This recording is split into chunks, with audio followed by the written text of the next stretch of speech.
It should be fine. It's loading. I mean, I always do this shit through Fudge and Streamlabs. So. Yeah, Tom usually does it, and he's much more competent than I am. So, okay, yeah, now we're live, I think. Okay, cool. Okay, cool. All right. So let me do my little intro. Hello and welcome to episode, I think 32 of Laughing into the Void. Because we've lost count at this point. Time and numbers have no meaning anymore. I'm your host, Rosalind Paris. Tom is out tonight, so you can get stuck with me basically the whole time. And tonight we have a super special guest, Mr. Brian Preston, comedian, podcaster, man about town. Welcome to the show. Thanks for coming on. Yeah, no, thanks for having me on. Always like to just get out there, do the podcast, etc., etc. Weird enough, I never listen to them. Oh no, it's like I have like a very select list of friends' podcasts that I listen to for enjoyment. Otherwise, it's kind of a chore. So yeah, no, I never do. Yeah, no, because people sometimes be like, "Hey, Brian, did you listen to that episode of whatever?" But like, no, I remember talking to you 2 weeks ago. That's fucking. Why would I like? We had a fine conversation, I suppose. But yeah, no, I will sometimes actually with Laugh, I'll go back just because like we had a lot of like particularly traumatic episodes a few years ago. Just like it got, you know what, here's one thing I can't say enough about Laugh. It is an emotional roller coaster. A lot of our personal, like just one of us, you know what, some of our personal relationships just deteriorate like in the course of one season of the show. Like I am not friends with a motherfucker because of that show. God. Wow. Yeah. So guys, you know what, frankly, I can't say enough. Laugh Finder, go check out the website, and you listen up to I think the last season's on Spotify. Go to the website though, season 3. It is Jesus Christ. One of us quits. One of us realizes he's an alcoholic. It wasn't me. Oh, okay. Wow. We're gonna get into that. No, one of us definitely has like a coming to God moment and is like, I have to stop drinking because of this podcast. Well, then it's probably accomplished more than you expected. So. Mm-hmm. But anyway, let's get to it. So we always start this podcast with the same first and last question for everyone. Okay. How would you describe your sense of humor to somebody who has never seen you perform? Okay, so I would say it is, I would say I certainly have at times, possibly a morbid or dark sensibility, but I think I'm a very bubbly and personable person on stage, not in real life, but like, yeah, so I think it's like a sort of a combination. It is, I would say like, I would say it's like a absurdist observational with, some dark left of center undertones. Okay. Or it's actually, you know what? You ever watch Mr. Show with Bob and David? I've seen a few episodes, yeah. Okay, you remember that one sketch where it was like maybe the first season that these like two adorable twin Japanese girls that would like go and give people like bad news. They'd be like, "You have cancer." It's like that. That's how I would describe. Okay. It's like two little Japanese girls telling you have cancer. Okay, yeah. I mean, I would agree. Actually, I feel like that's a very on point assessment considering I've seen you perform multiple times. And yeah, you definitely are very pop culture referential too, which I like. Yeah, no, I definitely watch a lot of fucking television. Well, not even really. I watch a lot of television, but no, I definitely do keep it referential, as that is. Yeah. I mean, that really, I do believe that is probably the most common shared experience, certainly of people, you know, especially now, I would say, is that pop culture. I mean, that is one thing that does unite us all. Yeah, that's like the one collective thing we have from this like past year of quarantine is just like somebody has been binging the same show as you. Oh yeah, no, definitely. Yeah, that talk about I just wish I'd gotten that 45-minute special about Tiger King filmed a little sooner. Those jokes had a definite expiration date on them. Yeah, and that was that same month. I'm not mad about it. Yeah, like I should have just gotten in on that, gotten in on my I would have been like the fucking the woman that lip synced the Trump and got that Netflix special. Yeah, I mean there's like a solid year of Trump's presidency that no one got to make snarky comments about, and now it's also insane we've forgotten it. Yeah, no, it's really, I think that's one thing to like last year especially, it's just how like just how fucking weird time is to us as a concept. I think especially in that vacuum, and especially when you look at the lens of like just how quickly media moves, pop culture, shit like that. I mean, people tried to overthrow the fucking government 6 months ago, and we're all just like, yes, in the long, long ago of this January, you know, it's fucking. It is like, it's a little just how quick shit moves. I think actually as a comedian does kind of work against, which is also I think a good reason why to keep going that pop culture shit, because like some of that will stay. I mean, because it's like, well, news moves so quickly. I think we've definitely been on like just about like it just like we've just been churning the same shit pretty consistently for the last decade or so. And I say that as someone who sees every Marvel movie opening weekend more than once, but like we're definitely stagnated. Yeah, it's I don't know if you guys, they're great to do drugs at. Oh, okay. Yeah, you're allowed to swear and anything you want on this show. A doctor prescribed me these drugs, so yeah. I mean, doctor prescribed. A doctor gave me a card. This is a doctor was like, no, you can just have like you can buy 4 ounces of weed a month. This is totally a fine thing for your anxiety. So yeah, no, they're great. Those drugs. Okay. Yeah, just weed, just weed, just medical weed. All right, yeah, that's fine. I mean, if it's legal in some places. I didn't tell the people what city you're from, so for all we know.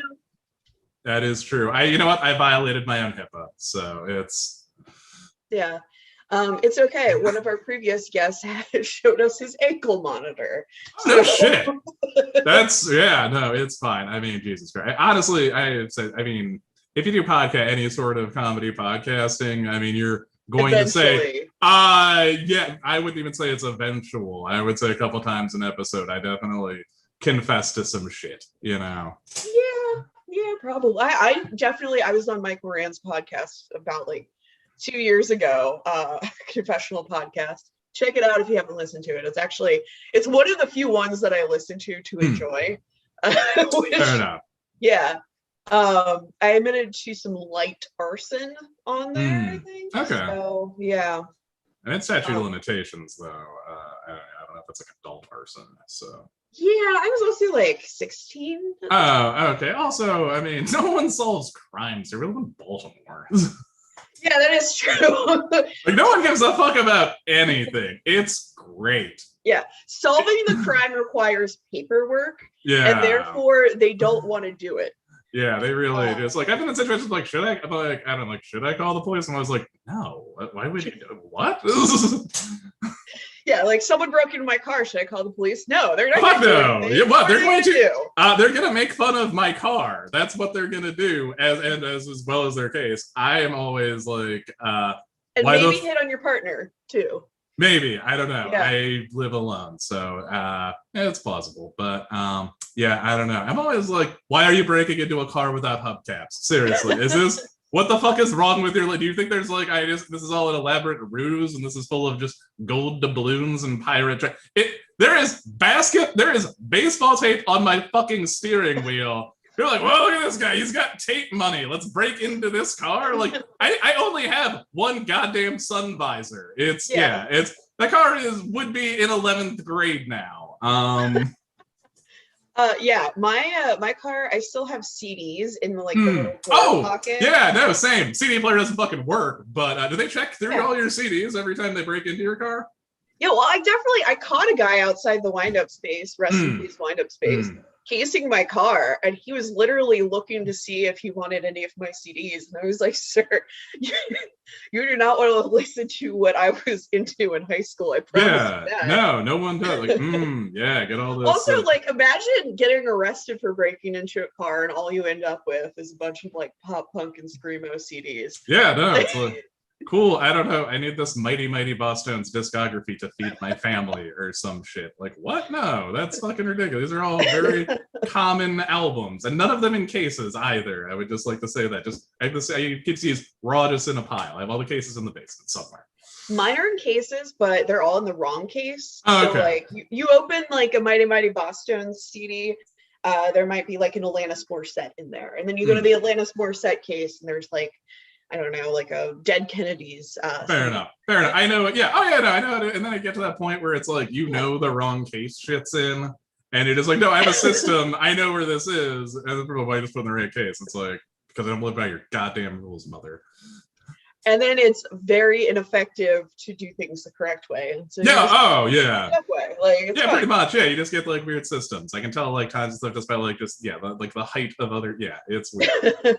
I was like in my old apartment, just I could just be like, yeah, I know where like I can find this book in this pile of shit because I know when I placed it in there. Yeah, and it worked. There you go. So how long have you been doing so you started in stand-up, is that correct? Yeah, that is correct. So how long have you been doing comedy for? Well, you know what, actually, I mean, as a boy back in the late 1990s, I I did like improv, like acting when I was like a kid and shit. And then people would always be like, hey, you're funny. And then I started like actually doing, I did like a couple TV things, like auditions and shit, because like no one, I think, unless you actually do comedy, I mean, you just show up to shit. And I started like doing comedy in earnest in like 2008, 2009. Took a little time off here and there, pandemic happened. But yeah, I've been doing it for a while. And then it is true that you definitely, it's one of those things where it's like, you gotta be bad at it for a very long time. I mean, I was already, some flashes here and there. I mean, people would laugh and enjoy things, but sometimes, man, it is just, you watch that old gem, like, this is rough to watch. Also, society has changed a whole lot. I mean, yeah, that's true. I'm not one of those big effects. I'm not like, I don't go back and I'm like, Jesus Christ, Brian, this is like late 90s. This is first Eminem album bad. It's not like that or some shit. But like I watched it and it was like, ooh, it's like a little bit. Nothing ridiculous, but still, I'm just like, yeah, you can't say that. Well, also, if you've been doing it that long, like, I assume maybe, I mean, this probably isn't true for most comedians, but maybe you've grown as a person a little bit too. Oh, yeah. I mean, I don't do any of those jokes anymore, for sure. But yes, I have changed as a human being. Yeah. I mean, your experience changes, and ideally you don't do those same jokes forever. And then people are like, dude, what the? Obama hasn't been president for a very long time, sir. We had a first black president 13 years ago. Okay, but then again, like, also I'm not, but like, that is kind of weird. It's like I'll go to shows and shit, and I definitely will hear people just do stuff, and I'm like, wow, holy shit, you're dusting off that DC sniper shit. Yep. Sometimes, I feel like if you wanted to get away with stealing jokes, you could just go back to like the 90s and just take a bunch of Ross Perot jokes from comedians. Sure. Yeah, you and they would just feel so bad for you, they wouldn't be mad about it. Yeah, I don't even know, like, I mean, Jesus Christ, I don't even be like, yeah, no, it was Ross Perot. Like, yeah, flat tax, like his weird fucking head. Yeah. Okay, cool. And so you also have you done multiple podcasts, or is Laugh Finder? I've been on a million podcasts. You know what? Actually, we did used to do a scripted podcast. Me and Love Skullbase did that for a number of years. That's right. I wrote that. And what was that podcast about? Well, that podcast, it was a serialized comedy about pretty much supervillains that went on wacky adventures wacky adventures. A lot of people on there, a lot of local talent, a lot of local voice acting talent. A fantastic Rex Anderson directed it. My good friend Thomas and Boz was on Bopper. It's just a murderer's row of area talent on that. So again, Meanwhile the Skullbase, can find that out. I think that's on Spotify. I actually did write a 4th season of it, and wow. Interestingly enough, the first day we started recording was March 15th, 2020. So you'll hear it never, everybody. We did get like maybe I don't know, maybe someday we'll get back together. It's hard to get that, but yeah, no. We definitely did record for 3 of the people, and that was the last time I saw a number of people in person for a while. Yeah, that's a rough one. Yeah, we're gonna be like, let's do it, guys, and then we're like, yeah, we're gonna get it. And like the next day, it's like we're shutting down the country. Yeah, it's only gonna be 3 weeks, though, guys. This is gonna be 3 weeks to we've all lost so much. We've learned a lot, and we have. I have learned a lot about myself and life in the last year and change. So that's been good. I've learned I'm not okay with not meeting strangers for a year, and so I started to do Zoom comedy. So fair enough. I mean, I've done some Zoom. It's actually another thing I've got into is about a couple months ago. I moved because one thing I was doing during the pandemic, in addition to the podcast, Laugh Finder, Meanwhile the Skullbase, or also like the motion picture that I wrote with area people Mike Crockett, Dave Spencer. You can watch Driven to Succeed on Amazon Prime. Oh yeah, we plugged that one recently because Mark Colgrove came on and told us a little bit about his adventures. Oh yeah, no, that was a fun one. Mark destroyed his own car for that movie, and yeah, it almost decapitated a friend. Yeah, no, because he did his own stunts. But yeah, he was like, "I'm gonna flip this bitch," and we're like, "What?" And then he did, and we're like, "What?" I mean, I'm not certain that given the chance, I would say no. I don't know. I'm like one of those people, I was never good at skateboarding as a kid because I'm always like, Brad, you're gonna eat shit. So they're like, Brad, you know what? Actually, if someone's like, Brad, I don't think you could flip the car, I would do it. It would never be my own car. I've got just enough backwoods Georgia blood in me to be like, I could probably do it. Given a few beers and the right mood, but yeah, okay, that's fair. I do like I love controlled risk. I love a scary movie, possibly. I love a roller coaster, thing of that nature. Flipping my goddamn car in front of the pit beef stand at the demo derby, I don't know, but yeah, fantastic movie, a lot of fun, people enjoy it, and yeah, so that's a thing. And what were we talking about? No, Zoom shows. Yeah, we were just talking about some of the movies you've done and stuff. So it's kind of cool, like, because you've kind of got like a well-rounded comedy. I don't want to call it a career because it's like. It's not a vocation, it's an avocation. I mean, it's right, like there you go. Yeah, it's like I have a well-rounded comedy night job that does not pay money. I love it. Yes. It keeps me going. I do love to do a lot of creative shit. And then it would be great if it paid money. It fucking don't.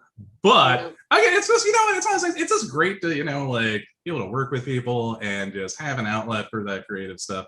In addition to, like, it makes the 40 hours of, actually it's the summer, so I don't really do it. But like, it just makes, just the soul crushing nature of modern life, I feel, more bearable to have that sort of outlet, Yeah. I mean, honestly, I've said this a couple times in this podcast, but I really wish there's like somebody who waited outside of art schools and like when kids graduated and walked out of the ceremony, they just grabbed like the fresh grads and they're just like, you don't have to stop making art and having fun, even if it's not your real job, man. Yeah, pretty much. I mean, that really is like a big part of it. I think. What's also, it's like some of it's like, there's like the whole business side to it, and then like the other thing though is I don't have a lot of experience in that sector of it, just because like I work in education and shit. But it's just, I think it's like sort of the nature of like I just feel like you do that same sort of shit for like a living, and certainly given some of those like structures and stuff, I can imagine you would kind of lose that spark, that joy of doing it if you do it for money. Also, a lot of times the money is shit. Yeah, because you are infinitely replaceable, and I do believe. I mean, so. Yeah, my boss was recently, well, my ex-boss now, thank God, but was recently talking about how her friend's like teenager wanted to be a comedian when he grew up, and she was like, I just don't think a comedian is a good career. It's really easy, sure. But, it just doesn't seem like a good career path. And I was like, it's not that easy. It's really not. I mean, I can actually pinpoint one of the things I always like to say, it's like one of those rare entertainment professions where you can stunt on motherfuckers on a teacher's salary. I remember the exact moment, actually, I was like, maybe I don't want to be a comedian. It's 2015. I was hosting at Magooby's Joke House out in glamorous Cockeysville, Maryland. Cockeysville. The headliner, myself, and my good friend Tommy Simbosa was the feature that evening. And, who's actually going to be our guest next week or the week after, I believe. Okay, cool. Yeah. So anyway, I'll go back to my old apartment to smoke the reefer and play video games with the headliner. And this gentleman walks in. He was national. He was a touring headliner. He'd been on television. I've seen him on stuff before. And he walks into my apartment, and he asks me, did you win a settlement? Is that how you could pay for all this shit? Oh, no. And I was like, oh God, I've made a huge mistake doing comedy these last few years. Just because, fuck, dude, like, ooh, that is. I mean, it's just a PlayStation 4. It's not that serious. Like, yeah. Also, I like how that was the first place he went, not like trust fund or something. No, he was like, did you get hit by a bus? Well, he had been in my car first and saw there were no hubcaps on it. So he was like, well, and also the baseball tape. So he was obviously like, this is not a trust fund. But I mean, did you get hit by a drunk driver? And I was like, it has happened, but never for that much money. Never for yeah.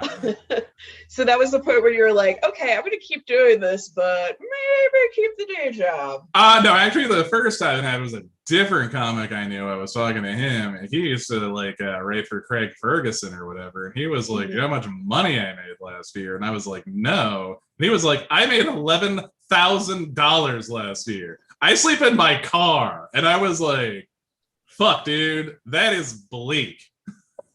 Yeah. So I love doing. I love to perform. I love getting on stage. I love it. It's one of my passions. But shit's a little bleak. I don't know. It's I mean, you gotta be very good and very lucky. And also, it doesn't help if doesn't hurt if your parents are in entertainment or you're independently wealthy. Actually, a lot of people, or you just do a very popular and racist podcast. Yeah, there's that too. You could. Yeah. Okay. We're not gonna get into that. We're not going that back in. Yeah. Yeah. We're not. All the love and respect to people that make it work. Like, absolutely. Yeah. No, I think about it. Some days I'll be sitting there and I'll just be like, man, I don't want to keep teaching these kids, or I just want to say that word on the internet to get for rich. Me, other than like, besides the fact that my background is more in improv than stand-up, so already, like, I know you're not gonna make money from that. Oh yeah, I mean, well, shit. I mean, like. Yeah, unless you okay, like did it I like made okay money per show doing it for a while. Well, I mean, you do that stuff where it's like, I mean, where you're going like, hey guys, we're gonna do improv at your corporate retreat so you can get better at selling shit. Yeah. I mean, that's a fucking racket. I think people do. I will say we did my favorite gig we ever fucking did, and I know that I'm interviewing you, not the other way around. Yeah. I will say I was never excited about the amount of money we're making because it was never that much. But we worked this one corporate gig where there was a fucking mashed potato bar. Oh wow! Okay, hold on, Russell. There was what was like, that? Yeah, go on. You're gonna tell me about. You're gonna answer my questions anyway. Oh my! So. It's like those are the most beautiful words in the English language. Like there was like 4 different types of mashed potatoes. So you had your like red skins with like the skin on them, like chunky, Yeah, like the really smooth, creamy ones, and then there was like the Idaho Gold ones. Gold. So like 4 different types, and then like also a sad little bowl of risotto that everyone ignored. I mean, I like risotto, but like I'm just not gonna like eat loose risotto in a small bowl. I mean, you're really if you're gonna get risotto, you should go somewhere that's known for its risotto. It's very easy to fuck up. Yeah, especially not off of like a buffet table. Oh yeah, no, it's just been sitting there under a heat lamp. Risotto, I mean, it's got to be like the right consistency. It's got to be creamy. Yeah. It's gonna dry out if you leave it under a fucking heat lamp. That's risotto 101, guys. Yeah, but they had every topping you could think of. So there's like cheeses and sour cream and like bacon bits and like just every fancy herb or seasoning or anything you could want. And like I'm pretty sure my improv troupe completely killed the mashed potato bar because that was like our payment basically, not the money. That's fair. Yeah, so that should tell you a little bit about how much you earn doing improv professionally. Oh yeah, no, I'm sure. Unless you're like, I mean, unless I think unless you like direct a troupe or some shit, and I don't know where that money comes from either. But I don't know. I also thought of the other thing we were talking about, it like being bleak. I know he's canceled now for good reason, but Louis C.K.'s show, Louis. I don't know. I have that fucking show. Say what you're gonna say, Val, then I'll speak my piece on it. Yeah, the episode where he has a friend who's like not a famous comedian, but like a regular working comedian touring the country and like doing regular shows, but he's not like a big name, who like comes back to New York and it's just like, yeah, man, I'm just gonna kill myself. I'm just kind of done. Yeah, no, I mean, like, I don't want to get into any of the shit, but yeah, no, it's like a real, I mean, like, you really meet a lot of people that are fucking struggling. That whole Tears of the Clown shit that's fucking true. I mean, yeah, dude, like, I definitely, that is real. That is real. I love the art, but it's just like, it does attract a type. Yeah, and most of the comedians we've interviewed on this have had some like issues that they've struggled with, and pretty much the takeaway from everybody who's come on this show is go to therapy if you need to, because it'll make you a funnier person eventually when you're not just vomiting it out into the crowd, I think. Yeah, I think that's also really, because that's a big part of it is, comedy, ideally it is truthful, ideally it is, it's honest, honest observation of the world you exist in, and then just I guess just recounting that to an audience in a humorous way. And that's kind of the basis of it. And I do think that that understanding of self, it really can only help you better understand the world that self is a part of, That was very profound. Yeah, dude. I smoke a lot of weed these days because I don't leave my house. That's fair. That's an ideal environment for it. I just spend a lot of time just meditating on the world. Meditating. The weed, it is so good. But I do think that is really is a big part of it, though. I mean, because that is the best comedy is that is the funniest shit, and also the harshest shit is always the truth. It is always honesty, and I think just being more honest with oneself can only improve that. That's true. Yeah, I mean, you definitely have to put yourself in that vulnerable place when you're writing. Yeah, definitely. I mean, because if you can't be honest about yourself, just see that on, because that's also a lot of where the funnier shit does come from is exposing your own vulnerabilities to the crowd as opposed to immediately jumping on theirs, which is also because some people really don't like that shit. Some people just want to come to a show, but I will fuck with the crowd, but I'm not gonna be a dick to someone. Some people love that shit, but I'm definitely sometimes I'll be in shit and I'm just mortified for the, and I'm just you're going, Jesus Christ, buddy, this is, wow, there it is.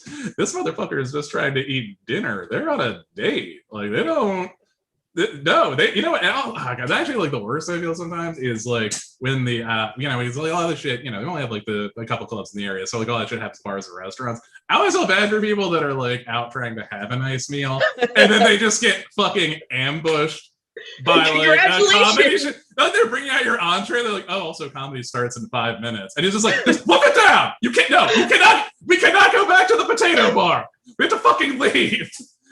Do you see how dumb my shirt is? We can't be here for this, Karen. Yeah. Also, your name is Karen. They're gonna have a field day with it. Yeah, absolutely. Do you see that motherfucker's hat?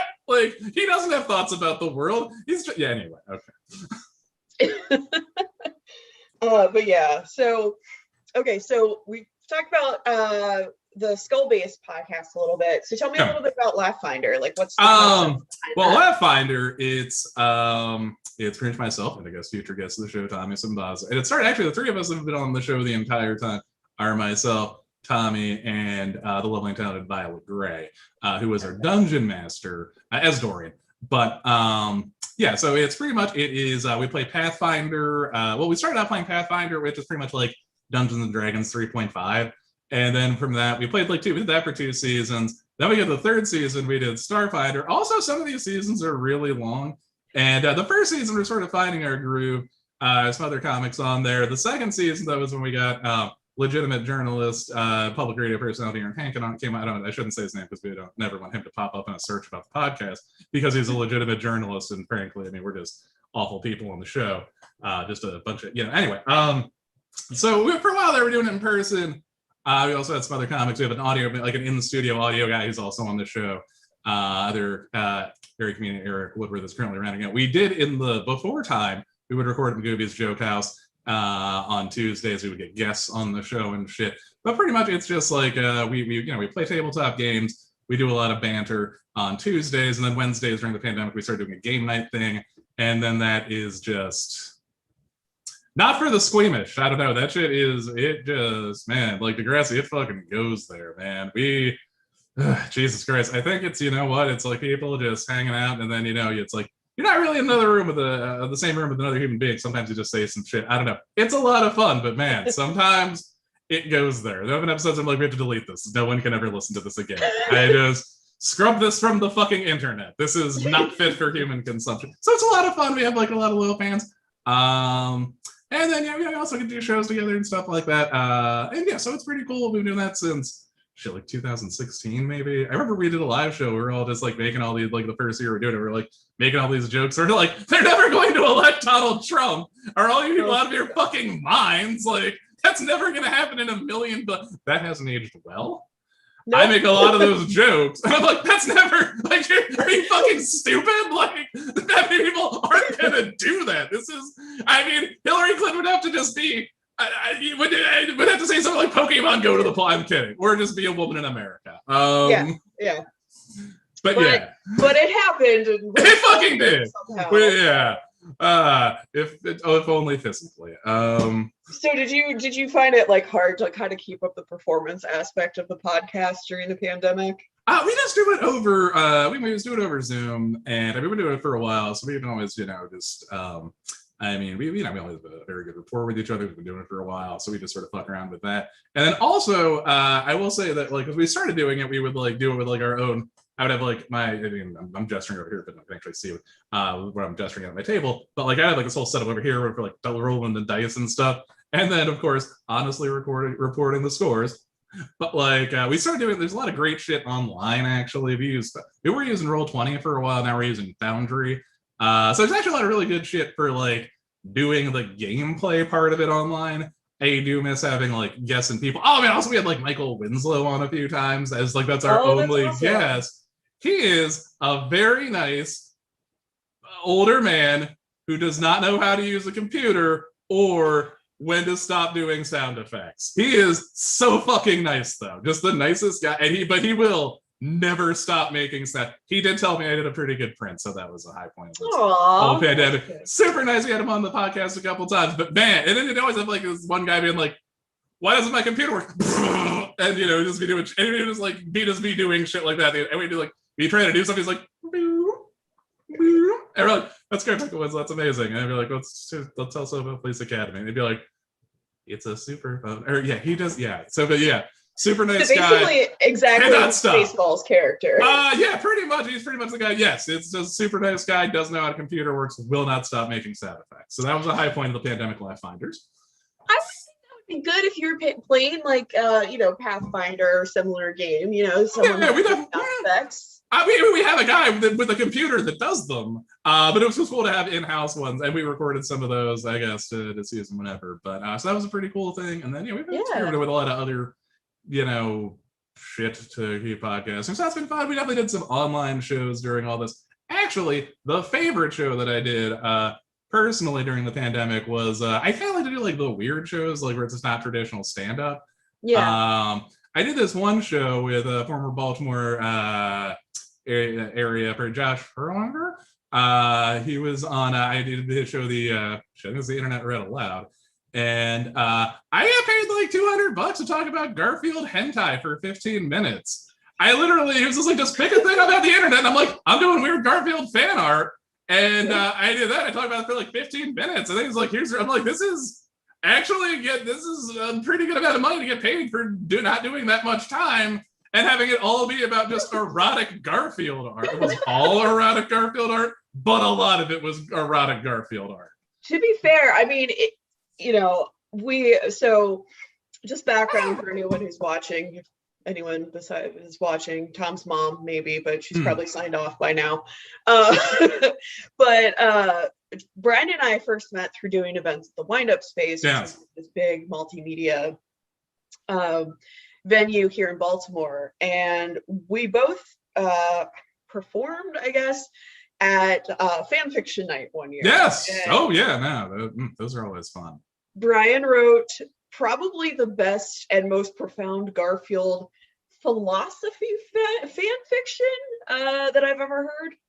So you'd probably be my go-to person to talk about Garfield hentai with. I definitely get into getting some weird stuff, man. Like a lot of time, the internet's a weird fucking place, and I have, frankly, I know where to go and where not to go, and I have a stern enough stomach to look at all of it. There you go. It's really just knowing to where the fuck not to go. I don't know. I have so many friends. I'm actually impressed I haven't seen some of the awful shit of the internet through all these years, and I never will. Yeah, I learned about the Omegaverse over quarantine because we were doing weekly streams for Mondo. Yes, and you know what? I again, a longtime Mondo Baltimore goer. Just my God, Friday nights 8 o'clock, guys. Really, the worst fucking time in the. We only made it to like 3 of them. There's a long story behind that. I'm sure. I think I lurk in the groups. Yeah, there's a long story, but anyway. I'm sure but for our intermissions, we started running out of material because it's hard when it's just yeah. And we also weren't having when you're doing a weekly streaming, you can't watch the movie ahead of time. No, you can't. I mean, it's also that's like 4 times as many Mondo Baltimores with way fewer resources. I mean, yeah, exactly.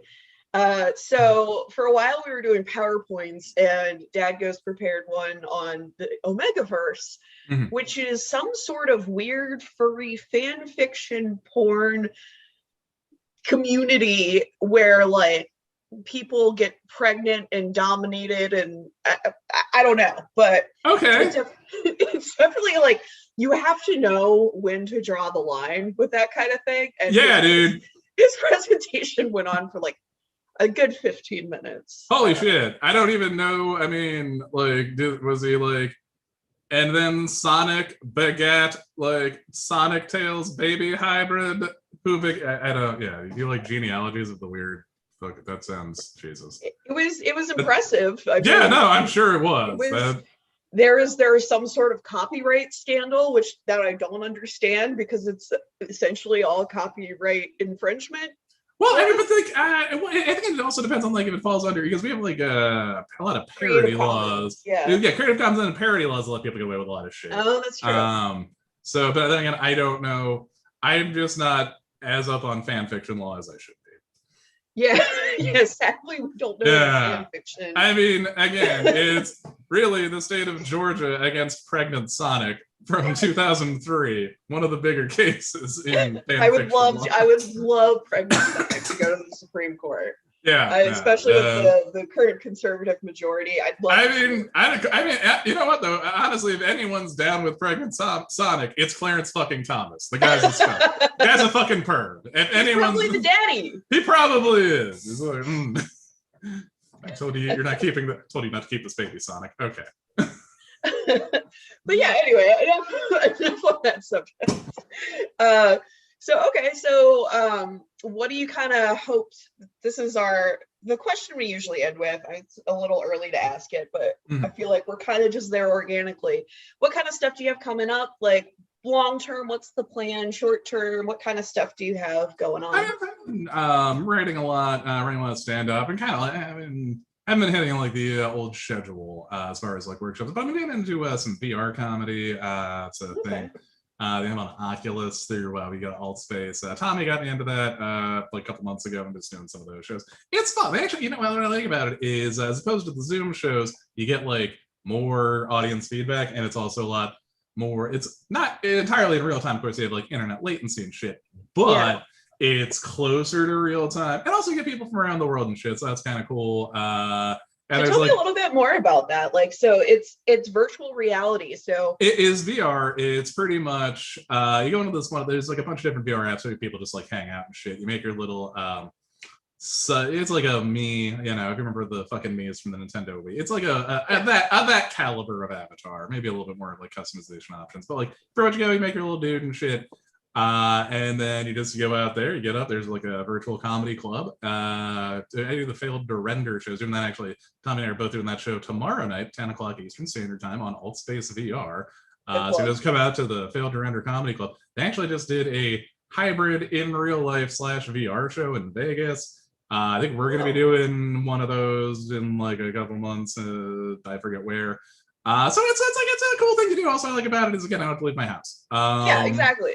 And there's like people that watch it because that's also like sometimes when you go out to like workshop shit, it's just in the post-pandemic world. Sometimes when you go workshop shit, it's just a lot of comics out there at mics and such. Actually, some of the like the in-person show. I've only done a couple in-person shows since like the world reopened. It never closed for a lot of people. But like it was why we were here so long. But like people are actually they're pretty into shit. They want to laugh. They want to have a good time. Yeah. Although the first couple times I like went back out to do shit, everyone was fucking weird. So that wasn't cool. But people seem to like calm down some, so that's good. Yeah, it seems like, and of course I have to get my routine sidebar plug in. But I think the sidebar open mic might be starting up again in like a month or so. So Okay, that's cool. I yeah. mean, is the bar open? Not currently, no. But Okay, that's we're working on it. We're working. Okay, well that's good. That is a cornerstone of Baltimore comedy. If you can make it there, you can make it anywhere. Yeah. It is not. I mean, you've been to enough, but that shit is not always easy. Yeah, I know. It's a fight. It's a slug sometimes. Sometimes you just gotta you gotta get in them, and you gotta. There's also it's like a lot of comics, and then like there, and then also it's just like some of the random fucking people you get to walk in off the street of Baltimore, like just in Baltimore in general and shit, are just like. I mean, I've definitely done like. I sometimes do like me and the comedy duo of just me and some very confused woman on drugs. We do our little bits, and I'm like, "Ma'am, we're at a comedy show. You got to stop yelling." It usually goes over pretty well. My favorite night there, because I bartend there sometimes for comedy night, and this very, very young drunk guy was convinced that there is a comic there who was Stavros. Stavros being one of, I guess, the better known alums from the sidebar open mic. Oh yeah. He was convinced that this guy was Stavros, and the poor guy was like trying so hard to be like, "I'm not him. I promise I'm not him. Please, you don't have to buy me a drink. Just leave me alone, please." The guy just handed me a wad of cash and told me to cover Stavros's bill and left and didn't come back. So I just had this wad of like $60. And the guy came over and I was like, "Hey, he told me to pay your bill with this." And he'd been drinking like 2 bows all night, like not a huge tab. And he was like, "I don't know that guy and I'm not Stavros. Please don't pay my bill with that." That's that's where we differ. I would be like, "Give me the sidebar's finest scotch." That is probably made in a bathtub in Kentucky. Probably. Oh, or my other favorite is one menu, please. I love when people. I remember that's one of my favorite things from doing like just being there for shit or like doing comedy is when people would like walk in. It was like back many years ago. I'd always be in the back, hanging out and shit. And like when people would walk in, I'd be like, "Do you guys serve food here?" And I'd be like, "You would eat something that someone fucking cooked here? Like, where's your fucking self-respect?" I'd be like, "Have you used the fucking bathroom here? Like, this is like dirty by dive bar standards. I would, frankly, rather smoke crack in the fucking Mount Royal Tavern bathroom, madame." But wow, that's an offensive thing to say. I'm kidding. Well, actually, no. I would rather hang out at the. I live right by the tavern. I'd rather hang out at the sidebar. But if I'm gonna smoke crack, honestly, it'd be way easier to buy crack at the tavern. Part of the reason we love sidebar so much is because of grunge, Oh no, it's great it's great to hang out there. It's not a great place to like, I don't know, get fucking mozzarella sticks. Like I mean, they're like, "Oh no, we have a kitchen downstairs." I'd be like, "No, I don't want that. I don't trust any of that." I spent so much time downstairs. It's so creepy. I feel bad enough letting the drag queens change down there. Oh god, yeah. No, that's a place where like you smoke weed and shit. Nobody notices. Or if they do notice, nobody cares. Nobody fucking cares. God knows I spent so many hours of my late 20s and early 30s there after the bar closed. God. Yeah. Well, now I just miss cigarettes. But yeah, so okay. So I'm probably gonna start up again doing open mics. Any advice as a seasoned veteran of the Baltimore scene? Well, I'm trying to think. Any advice for doing open mics? Just trying to think. Are you one of those guys that records himself every time he performs? No. I mean, I sometimes think about it. Like, I don't feel like I make little notes and shit after I get it. Like, I'll take I take notes about what works and what doesn't, but like I don't record it just because like I do know that I'm never going to listen to it. I write a lot, like I workshop shit, but I know I'm just never gonna want to sit down and be like, "All right, Brian, let's go over this," and because I just go too fucking pro. I would say like good advice for doing open mics is the main thing is just like don't let one open mic convince you of the validity, the like fucking quality of a bit. I've definitely, there's some shit that I've like rightly abandoned after one set, just being like, Jesus Christ, Brian, that does not fly. But also though, it's just like, I think one thing that people maybe not won't know, especially if you're just doing like nothing but open mics, is like those are kind of like at times, some of them harsh and horrible environments to try something for the first time. I mean, like I'll definitely go to them and I'll be like, man, if anything, all I've really done here is spend $20 to $30 and made me hate myself more. Like that's all this of my. So don't take it. Like, you know what I mean? It's just don't take it too serious. Get out there, work some different shit. You know. Also, like, yeah, don't be afraid. If you know what, sometimes like I wish I would do this more often. Sometimes like if you go up and I'm like, man, this is gonna fucking suck. Maybe just pay your time and leave. I don't know. Like sometimes I'm just like, you know, because sometimes you just know. But yeah, like get up there, have fun with it. Also, as always, don't be too married to your material. You know, be loose. And much like and this is one thing I learned from teaching as well as doing comedy is everyone can smell your fear. They just know it. Show no weakness at all. They will latch on to it. They just, if you break for just a second, they got you. I'm kidding. But no, just have fun. Yeah. Yeah. Have fun. Don't take it too serious. A lot of them are kind of shitty. That is very terrifying advice, I have to say. I just want you to, no, here's the thing. I want you to be scared now so you won't be scared when you're there. Oh no, I'm just fucking around. crippling social anxiety. I'll be scared. Oh, yeah, that's some man. Yeah, I kind of, that's part of why I think I was drinking so much. But like, I just stopped smoking sativas or stopped smoking indicas. So yeah. Anyway, but yeah, just like get out there, have fun with it, you know, get in your zone, and then yeah, just no matter what happens, if you fucking kill it, greatest set of all time, or get it less, nothing's gonna fucking change. So go out there, enjoy it, and bank it. Enjoy the ride. The best after bartending at Sidebar for several open mics, I will say, I will never be the worst person on stage. There's always somebody. No, my God, I could go on for so many hours as the worst shit I've seen from years of hosting an open mic, years of going to open mics. Man, you know what? Just some of my favorites were. Oh, please tell. Okay, so I remember like one time, I definitely seen someone propose at the goddamn Sidebar open mic. What? I saw a man propose to a woman, propose marriage. I saw a man get on one goddamn knee in the middle of the Sidebar open mic, near the back. And we were all just like, what the actual fuck is going on here? Also, lady, why did you say yes? Yeah, so that was a good one. I just like see a lot of awkward shit. I mean, I remember this one guy like came out like he used to have like these puppets, and then when he's like out there, these puppets, and he's like, and now here are some thoughts about race. And I'm just like, oh God. Oh, no. Oh God, no. How is this puppet thing somehow get even worse? And it did. Very uncomfortable. And then also he was like having like using the puppets to say a lot of just untoward shit to female audience members. So we're just like, all of like, cool, thanks for these hot takes on race and light sexual harassment. Oh God, also because there's like so many fucking old, like real, you know what stand-up does also attract is just like really old fucking scumbags. Yep. So like, God, something like, I remember we had this one guy who was just like the worst fucking person that used to come out to mics and stuff. This guy, I won't say his name on here, but like, Jesus Christ. Yeah, no, he's like, I you know what? I think one time at Sidebar, I was like, he said something untoward to a friend of mine, and we were just I'm like, I will fuck you up, old man. And definitely kind of just like, I will fuck you up, old man. Like, you gotta go. Like, yeah, no, I just remember, oh God. You know what? It's honestly, I don't even know if I want to really talk about the material because I just feel so uncomfortable. So, okay, so he's telling the story, right?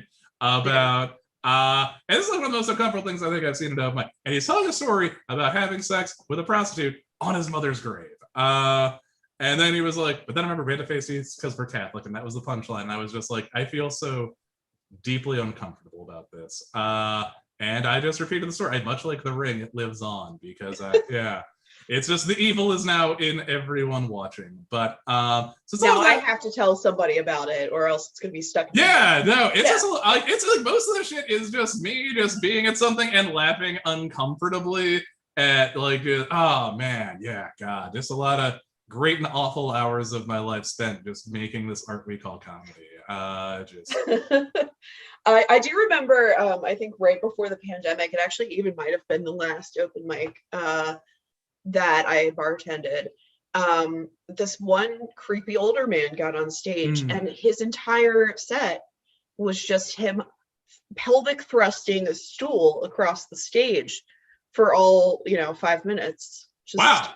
People do love to hump that stool. Again, I'm like, really? You're gonna hump the stool here? Do you know what's happened to that stool? Well, I will say they have all been sanitized personally by me. Okay, that's good to know. In the past few weeks. All right, that's good. I look forward to being like they've gotten a good Lysol. Okay, that's good. I mean, they needed them. Yeah. They needed it, man. Get your thrusting in while they're still sterile. I will. I just be like, no weird old man residue on this now. Oh yeah. God, yeah. No, people do love to hump that fucking stool. It's weird. I think it's more of like an 80s, 90s act out thing. But I feel like it's very Dane Cook maneuver, like back. Yeah, no, it definitely is. Like, there's definitely that's definitely like a thing that you will. I mean, people within comedy, that is the thing people do make jokes about. Comedians joke about each other, which is something the stool. It's not really viewed positively, I think, in a lot of circles. It's frankly it's a little amateur hour. I don't know, to each their own. The taste is subjective, but I just I do find it a bit untoward. Yeah. Yeah, that's also no, it's not. I'd also say maybe don't heckle unless you're ready to have your ass ripped wide open when you get on stage. It's just like a rule in general. Yeah, maybe just don't be a fucking dick. Unless you're like really good at it or really funny. But no, it's not you'll get like shut the fuck down. I mean, the most uncomfortable I've ever been at an open mic, besides ones that I was performing at, was when a guy, it was clearly his first time there. He was just in the front row loudly heckling everyone who went on their whole set. It like became a thing. Everyone was referencing him when he got on. And then he came on towards the end of the night and he pulled his flip phone out and he had all of his jokes saved in his phone app. But I guess his screen was cracked and his phone wasn't working. So he spent his entire time on stage trying to pull his jokes up in his phone app. And he just got eviscerated. It's the most, I think the people who were heckled actually felt bad about heckling him. Yeah, No, I'm sure it was fucking brutal. Especially though, like, I mean, at the same time though, maybe just don't be a fucking dick. That's really, just don't start some shit, especially if you don't have your shit down. I mean, I'm sure he walked in there and he's like, these no talent motherfuckers. It's pretty much just like, I'm going to read off of this Nokia phone and I'm going to change everything. And then he's like, oh fuck, I can't. It's like, I'm going to, you know what, frankly, it is 9:30 p.m. on a Monday. I am in Baltimore, Maryland. It's probably like, it's 11:30 on a Monday night. I'm in the sidebar. They don't have nachos. And I am going to revolutionize. And yeah, of course, you're just going to get torn the fuck apart. Like, that's just, it's really just a lot of the stuff is common sense stuff, Like, I'd say I was just like, maybe just don't be a fucking asshole. And then because people will not fuck with you usually. Because it's usually most of the time I think in comedy when I see that sort of thing happen, it's just like, well, this is a very preventable tragedy. And we're all just here living through this now. Pretty much, yeah. It's like a lot of times they're just watching the fucking car crash and you're just like, wow. Yeah. Well, that's not me. Anyway, Brian, you've been a delightful guest. Where can people look at your upcoming shows, your podcasts? Where can they find your movies? Okay, so that's a good question, fair question. So for the motion picture, fucking Driven to Succeed, you can go watch that on Amazon Prime. You can also check the trailer on YouTube. You can find Meanwhile the Skullbase. I think we're still at skullbase.net. We're on Spotify as well, so you can check that. We still get fractions of a cent every time you listen, if that. You can find Laugh Finder, where that's also on Spotify, but it's also on Stitcher. And they're also all on like everywhere that every podcast is. But I think that is laughfinder.com, maybe. We have the website there. And you get all the episodes there. Just I know like they're not all on fucking Spotify. They might, and I also don't know if they're still all on Apple, but like, yeah. You can also find the movie Bored in the USA. You can watch that on YouTube. I'm in that. And I think that's it for right now. You can catch me tomorrow night. Catch me on AltSpace VR if you have the Oculus Rift headset or the Oculus Quest or Rift. It's on both. You can catch me next Friday night, 7:30 and maybe 9:15, maybe 9 o'clock. I don't know. I think 7:30 and 9 o'clock. That makes more sense. At Zissimo's in Hampton. See myself, a lot of local comedians. The guy from the funny TikToks about working at IKEA is going to be there. He actually I used to give him booze when he was underage. No shit. That is not in a bartending situation, in a house party situation. Oh, okay, gotcha. That'd be like. And a friend of the show, Michael Furr, actually runs the Lou Room there. Yeah. So definitely check that out if you're in town. That's going to be on Friday the 16th, and then Saturday the 17th. If you are in Crystal City, catch me at I believe 7:30 p.m. We're going to be at BlurredCon. Myself, Kasha Patel, Violet Gray. I think it's going to be the Geek Comedy Tour at Blurred, live from BlurredCon. So that's going to be the 17th, and then I got other shows next month. Okay, great. Well, thank you guys so much for tuning in. If you're interested in seeing our other shows or other podcasts, please tune in at districtcomedy.io. Tom, we love you and we hope you feel better soon. And follow us on Facebook, like us on Twitter, follow us on Instagram, all that good stuff. And we'll be back next week. Okay. And now I have to figure